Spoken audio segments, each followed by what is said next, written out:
નવસારીમાં હાઈવે પર રિક્ષામાં લૂંટ કરતી ગેંગ ફરી સક્રિય થઈ છે। 17 એપ્રિલના રોજ 70 વર્ષીય અહમદ કાસમ શેખની લૂંટ કરવામાં આવી હતી।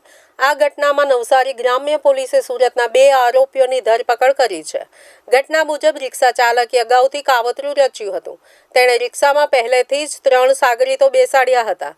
ફરિયાદી અહમદ શેખને ગ્રીડથી ગિરનાર હોટલ સુધી જવા માટે રિક્ષામાં બેસાડ્યા હતા। ફરિયાદીને 3 શખ્સોની વચ્ચે બેસાડી તેમની નજર ચૂકવીને પેન્ટના આગળના ડાબા ખિસ્સામાંથી 6000 રૂપિયા કાઢી લીધા હતા।